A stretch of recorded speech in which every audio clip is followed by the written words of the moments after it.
Monsieur le ministre secrétaire général adjoint du comité central du RDPC, bonjour. Bonjour, monsieur Brandkamga. Le Rassemblement démocratique du peuple camerounais a 39 ans. Parcours satisfaisant pour vous? Parcours très satisfaisant pour moi. Parce que, à mon humble avis, les résultats sont là. Nous avons le premier mérite d'avoir existé pendant 39 ans. Nous avons le mérite de n'avoir pas connu des schismes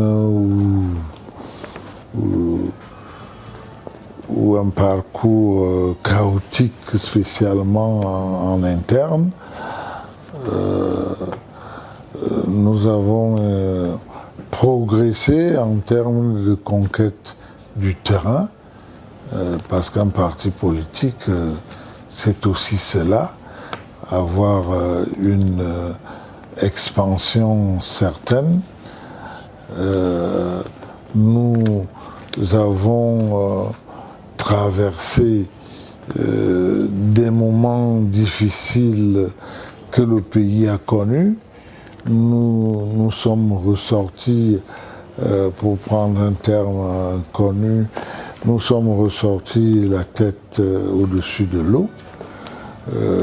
Donc pour moi, globalement, le parcours du RDPC est un parcours très satisfaisant et ce n'est pas, je ne vais pas me gloser, mais les résultats, ils sont là. D'avoir existé pendant 39 ans, ça a tout son mérite. Vous êtes le parti au pouvoir depuis l'indépendance du Cameroun et puis la naissance du RDPC. Non, pas depuis l'indépendance, depuis 39 ans. Si vous le dites, 39 ans au pouvoir, sous la bannière du Rassemblement démocratique du peuple camerounais, quels sont selon vous les indicateurs de la réussite du RDPC?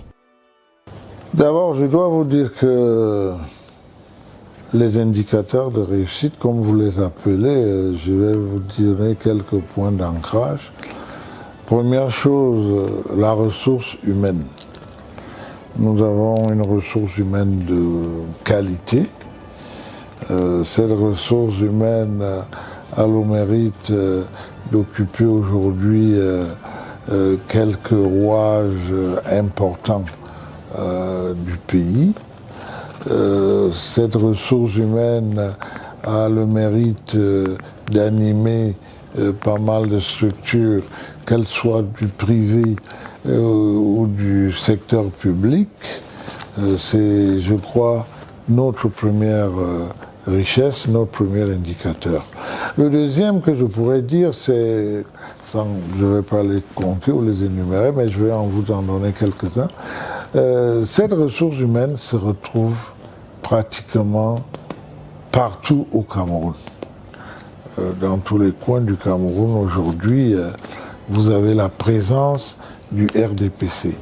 Si la plus petite unité administrative au Cameroun est la commune ou l'arrondissement, vous n'avez aucun arrondissement, aucune commune où vous ne retrouvez pas implanté et souvent bien implanté les structures du RDPC.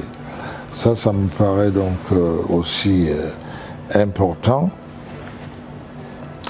Maintenant, nos ressources humaines ont essayé de faire vivre normalement au plan économique, au plan culturel, au plan politique, ont rendu la vie vraiment active. Qui dit parti au pouvoir dit justement gouvernance. Reste que la vie devient de plus en plus chère et dure au Cameroun. Les Camerounais se plaignent. Tant les couches sociales les plus défavorisées, tant celles qui sont censées être les plus nantis. Quel commentaire fait? Écoutez, la vie ne devient pas de plus en plus chère seulement au Cameroun. La conjoncture internationale et nationale est ce qu'elle est.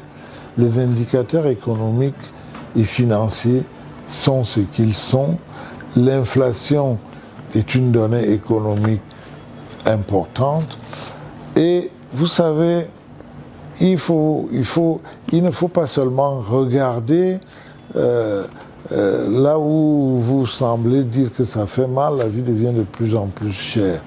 Mais il y a eu aussi des améliorations dans beaucoup de secteurs de l'économie. La vie devient de plus en plus chère au plan mondial.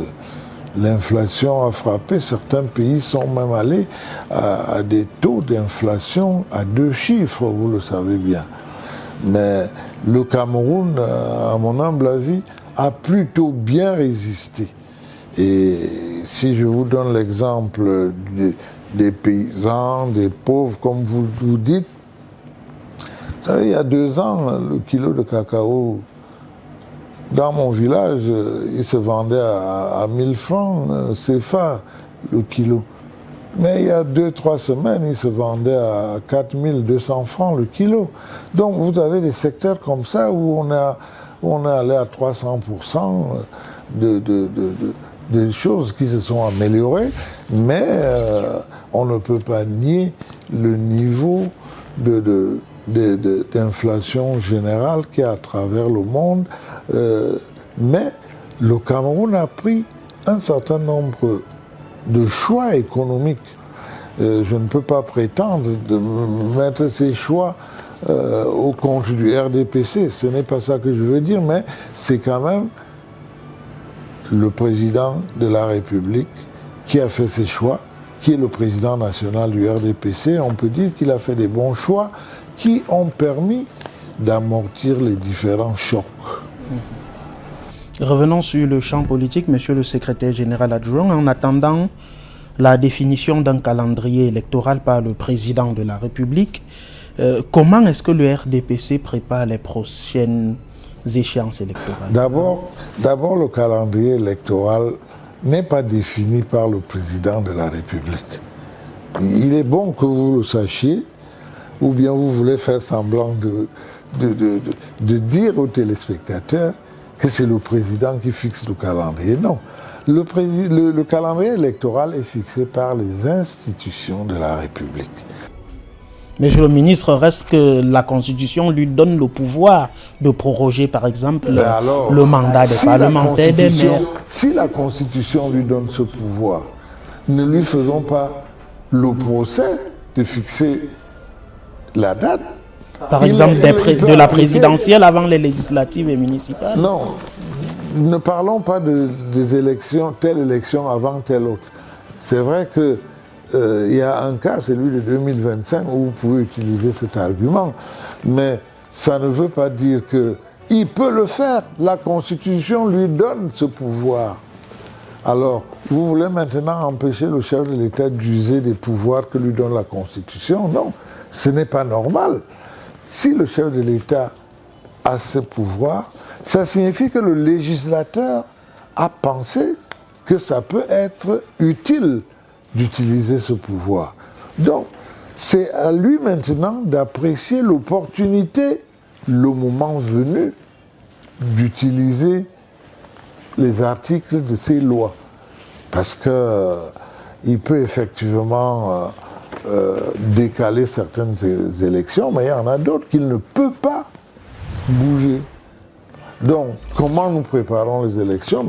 Vous avez dû voir dès le début de l'année, le secrétaire général, le vice-premier ministre Mkwete a sorti, je crois, le 10 janvier, une circulaire pour que le parti se remobilise pour cette année, de janvier en août, pour inscrire massivement nos sympathisants, nos militants et nos militants sur les listes électorales. Ça, c'est la première chose que nous sommes déjà en train de faire.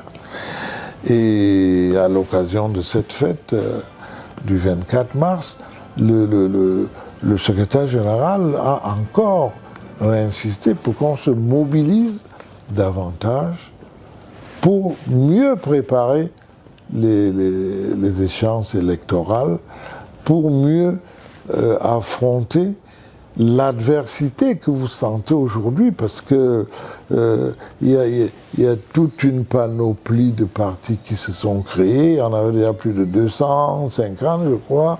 Il y en a, il y a quelques mois, il y a une quarantaine qui ont été encore créés. Donc, nous essayons d'abord de mobiliser notre électorat de base, c'est-à-dire nos militants, qui sont à travers tout le pays, et nous essayons d'attirer de nouveaux militants et des sympathisants. La stratégie, elle est simple, sans entrer dans aucun détail. Un électeur doit être un votant, et ce votant, il vaut mieux qu'il soit du RDPC, et qu'il vote le RDPC. Vous m'avez peut-être coupé l'herbe sous le pied. Pourquoi le citoyen X aujourd'hui doit voter en faveur du RDPC en 2025 ou avant ou après, au vu justement de ces mouvements sociaux qui tendent à jeter l'opprobre sur les gouvernants qui sont essentiellement du RDPC? Bon, vous voyez, je ne crois pas que nous soyons déjà en campagne électorale. C'est encore loin. Les élections auront lieu sûrement. La campagne électorale va commencer et nous donnerons nos arguments parce que nous en avons. Donc, je voudrais tout simplement vous dire que nous, ce qui nous intéresse le plus aujourd'hui, c'est que chaque Camerounais qui s'intéresse à la chose politique, qui pense qu'il doit décider pour son pays et pour lui-même et pour sa famille, doit aller s'inscrire sur les listes électorales. Le moment venu, il jugera notre action, il jugera notre discours, il prendra, dans l'isoloir, il prendra la décision. Nous ne forçons rien. Nous sommes convaincus. Pourquoi? Parce que d'abord, nous sommes au front, disons-le comme ça. C'est nous que vous accusez comme vous êtes en train de le faire. Nous ne vous accusons pas, monsieur le ministre. Toutes les fautes, c'est à nous, mais nous avons le mérite, je l'ai dit tout à l'heure, d'avoir existé pendant 39 ans. Nous avons le mérite d'avoir gardé le pays. Et là, c'est au-delà du parti. Le pays est resté debout. Le pays est vivant. Malgré toutes les crises qu'il y a eu, vous savez vous-même, les crises économiques, les crises financières, les crises sécuritaires, il y a même eu cette crise du Nozo, cette crise de Boko Haram. Mais le pays est resté debout, a pu trouver, à travers le président Paul Biya, on a trouvé des solutions qui ont fait et qui continuent de faire que le pays ne sombre pas, et je suis convaincu que tout ce qui ne va pas encore bien sera bientôt derrière nous et le pays va mieux se porter. Il y a de plus en plus des plaintes, des revendications, il y a cette soif de justice de la part de certains Camerounais, notamment de l'opposition. On voit de plus en plus des formes d'alliance se mettre sur pied dans l'opposition. Est-ce que ça ne fait pas peur Tout au ça, RDPC? l'objectif, tout ça, c'est de prendre la place du RDPC. Ça ne vous fait pas peur? Tout ça, pourquoi ça nous ferait peur? Vous savez que la base même du fonctionnement de l'État par le président Biya, c'est la justice sociale. Ça ne nous fait pas peur. On peut nous accuser de beaucoup de choses. On nous accuse même de beaucoup de choses, mais vous savez qu'elles ne sont pas toujours, ne sont pas souvent fondées. Donc, nous avons voulu, tous les Camerounais ont souhaité avoir la liberté d'expression, entre autres, la liberté d'entreprendre, la liberté de se mouvoir, la liberté d'entreprendre. Mais pourquoi voulez-vous que quand les gens expriment à leur façon cette liberté, pourquoi ça doit nous faire peur? Tout ce que nous souhaitons, c'est que chacun respecte les règles élémentaires de l'expression, de la liberté et de la démocratie. Vous ne pouvez pas vouloir la démocratie et vouloir la dictature en même temps. Donc, ça ne nous fait pas peur et ça ne nous fera pas peur parce que nous construisons positivement ce pays, nous nous remettons en question, nous nous mettons à jour s'il le faut. Je vous signale, vous avez certainement dû voir une très belle note de lecture du professeur Singum, qui est ministre à la présidence, qui nous annonce la sortie incessante du libéralisme communautaire revu et mis à jour par le président Paul Biya, qui se remet continuellement en question et à jour. C'est de ça qu'il s'agit. Il faut épouser son temps, il faut épouser l'ère du temps, il faut épouser la politique internationale, voir ce qui se passe et savoir vers où doit aller le Cameroun. Et c'est ce qu'on est en train de faire. Nous ne pouvons pas avoir peur. Pendant que les gens passent le temps à demander que nous quittions la place pour qu'eux s'assoient, nous souhaitons qu'ils nous disent le pourquoi de ce remplacement qu'ils souhaitent. Mais dire à quelqu'un you must go, ce n'est pas un programme politique, ce n'est pas un programme économique, ce n'est pas un programme culturel.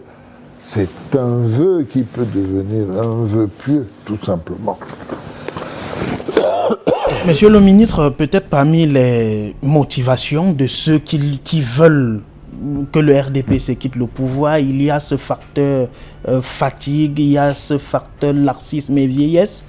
Le Cameroun, c'est 65% d'une population qui a entre 15 et 25 ans.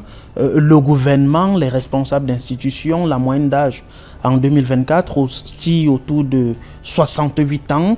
Cette interview coïncide avec cette forme de blackout au Parlement camerounais où on est à 17 jours de début de session du mois de mars, sans président. Le président de l'Assemblée nationale vient d'être reconduit. Il en sera le cas pour le président du Sénat.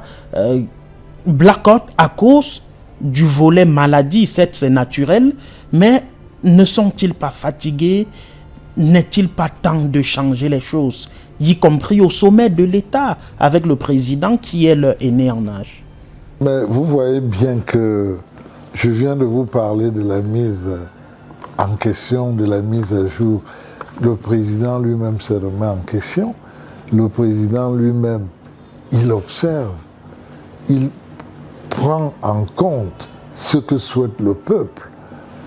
Mais l'âge n'est pas un critère d'élimination à ce niveau-là. Et la fatigue? La fatigue. Quelle fatigue? De quelle fatigue vous parlez? Nous sommes à presque 3 semaines de blocus au Parlement, monsieur. Non, il n'y a pas de blocus. Le Parlement est une institution qui a des règles et nous fonctionnons au Parlement conformément à ces règles. Aucune institution, aucune règle ne vous dit que le bureau de l'Assemblée nationale doit se mettre en place en 2 ou 3 jours. L'habitude étant une seconde nature, ça s'est souvent fait en première semaine. Très clair là-dessus. Le bureau de l'Assemblée est élu à la session de mars, qui est en cours. Vous ne pouvez pas évoquer le critère de fatigue et vous allez voir que dans les institutions actuelles, et c'est là aussi que je voudrais vous rappeler que le RDPC a une politique où nous essayons de faire en sorte qu'on retrouve des femmes et des jeunes à presque tous les niveaux, parce que la relève, justement, doit être assurée. Et je vous signale que l'expérience est un critère très important. dans la vie en général, pas seulement en politique. Et ce n'est pas... C'est avec l'âge qu'on acquiert aussi l'expérience.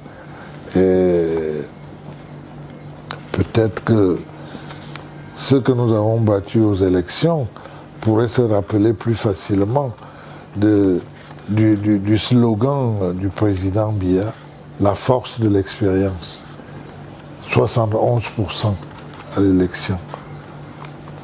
Lorsque celui qui venait après avait moins de 15%. Alors, comprenez que la fatigue est une chose qui est réelle. On peut être fatigué, mais ce n'est pas parce que vous allez décréter que vous devez faire partir toute l'expérience qui est à un certain nombre de postes, à un certain nombre d'endroits qui sont des centres de décision importants. C'est vrai que la jeunesse peut parfois être impatiente et peut parfois vouloir aller vite, ce qui est aussi normal, mais nous laissons fonctionner les différents rouages de l'État conformément aux règles. C'est des règles politiques, c'est des règles de bienséance, c'est des règles de choix, c'est des lois, c'est des règlements. Dans le fonctionnement du RDPC qui vous intéresse aujourd'hui, c'est les règles, les lois et les règlements. Monsieur le ministre, la jeunesse vous dira, vous et le président du Sénat et le président de l'Assemblée nationale et le président de la République étiez à des postes de décision à l'âge de 29, 30, 35 ans. Non. La jeunesse d'aujourd'hui a-t-elle moins d'expérience que celle d'hier ou moins d'expertise, monsieur le ministre? Mais écoutez, lorsque ce n'est ni le président de la République, ni moi, ni ceux que vous citez qui étaient à des postes de ministre à 29 ans, mais à cette époque-là, on n'avait pas ni les mêmes challenges, ni les mêmes compétences, ni les mêmes profils. Je crois qu'il faut analyser tout ça en tenant compte des époques, en tenant compte des profils en présence, en tenant compte des problèmes qu'il y avait à régler. Hein? Ça m'amuse parfois quand les gens veulent faire des comparaisons un peu bateau, de l'époque de Paul Biya, de l'époque d'Ahidjo, mais les combats étaient différents. Les contextes étaient différents. Les luttes d'indépendance n'étaient pas la bagarre économique que nous menons aujourd'hui. Parce que c'est de ça qu'il s'agit. Vous avez parlé tout à l'heure de la pauvreté. Ça, c'est un combat de tous les jours qu'il faut qu'on gagne.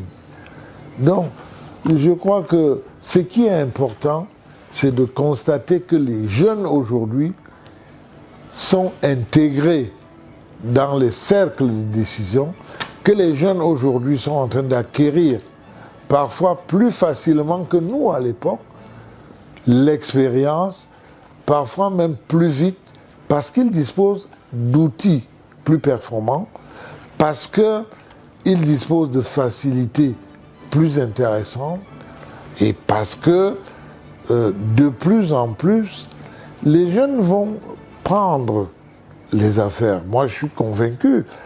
La nature, vous nous trouvez fatigués, vous nous trouvez trop vieux, mais qu'est-ce qu'il nous restera à faire? Nous allons partir. La nature va nous faire partir.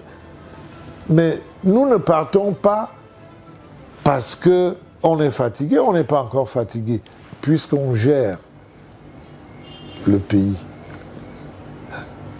Les décisions qui sont prises aujourd'hui, la remise en question qui est faite aujourd'hui, la mise à jour que le président Biya fait aujourd'hui des idées qu'il a eues il y a 30, 40 ans, et qui sont porteuses d'espoir et qui sont des idées qui vont permettre de mieux construire l'avenir.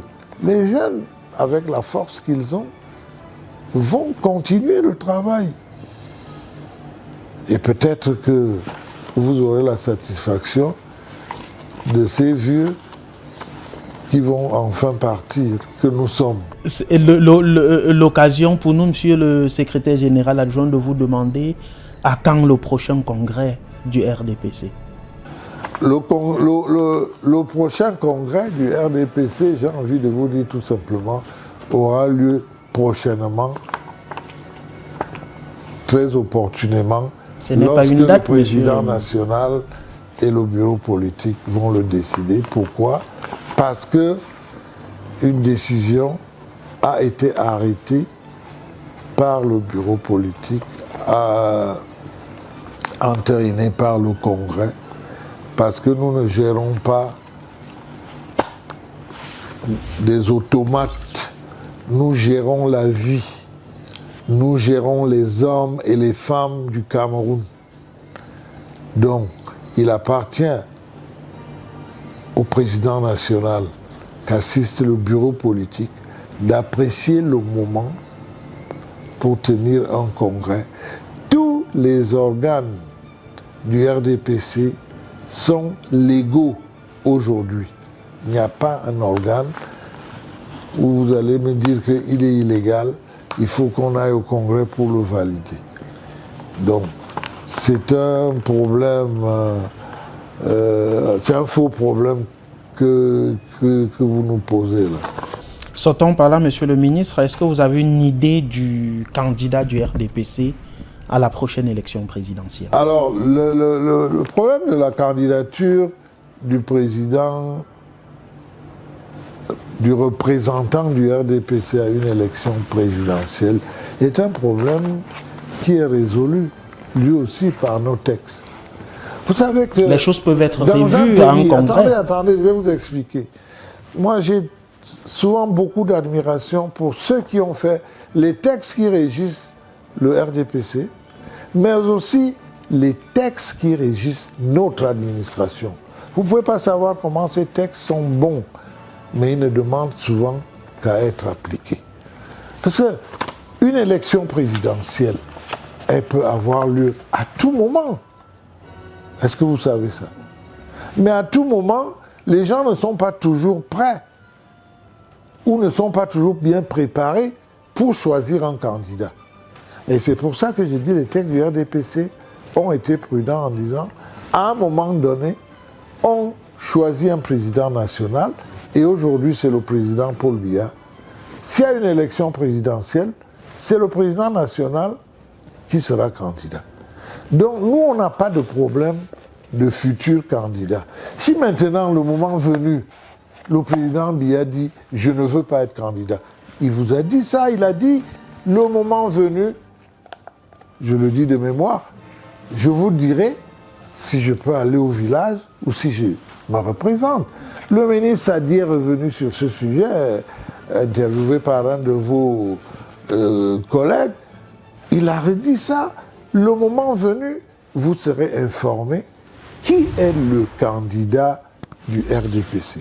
Mais à tout moment aujourd'hui, à tout moment, s'il y a une élection présidentielle brusque, le président national en poste est candidat du parti. Et M. Grégoire Wona a une préférence en termes de candidat? Entre qui et qui? Entre M. Biya et d'autres Camerounais? Mais c'est qui les autres Camerounais? Vous, pourquoi pas? Merci beaucoup. Monsieur le ministre et secrétaire général adjoint, merci et bonne fête d'être en œuvre du RDPC.